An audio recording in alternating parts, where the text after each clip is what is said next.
आरो स्पन्सरशिप खालामबावनाय जादों साबा दा ओंखायनो बिसोरखौ नायनांगौ खबर लानांगौ खैफोद आफोद खारन बांलादेशआवबो थाहैबाय बिमा बिफाया बांलादेशआवसो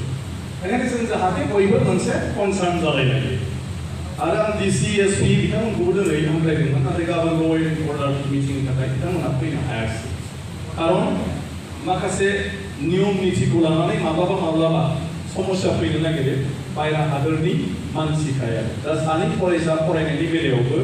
जोंहा स्टाडिनि भिसा मोनैनि थाखाय आरो बेनिफ्राय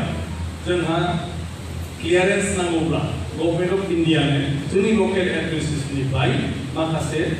माने माबा नांगौ आरो मा होनो क्लियारेन्स नांगौ आरो बेफोर प्रब्लेम जायो दा बेखायनो जाहाथे बयबो जों नलेजाव थायो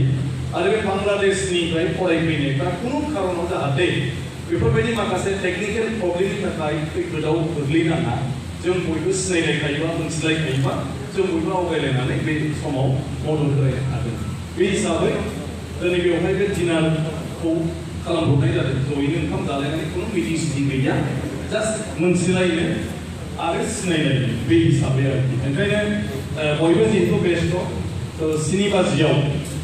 जों आरम्भ खालामनायनि बाथ्रा बुंदों बेजों लोगोसे एसे कालचारेल एक्सचेन्ज जोंनि मोसानाय मुसुरनाय आरो बिथांमोननिबो जोंहा सासे फरायसुलि फैदों बिथाङाबो मोसागोन आरोखि दा बेखौबो जों नायलायनानै ओमफ्राय गोरोबनो सिनायथि होनानै आरो बिथांमोनखौ बरायनानै ओंखाम जानायल' दिनैनि प्रग्रामा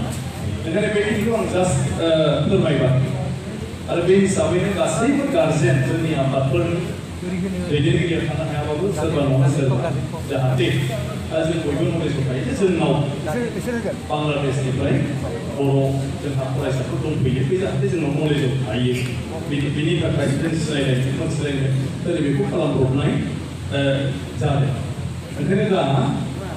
जों मोसानायखौ जुरिनोसै सोर थाब फैयो फैया नङा होमबा जाय उनाव फैगोन बेहा मोसानायखौ नुनाय नंला दा ओंखायनो आं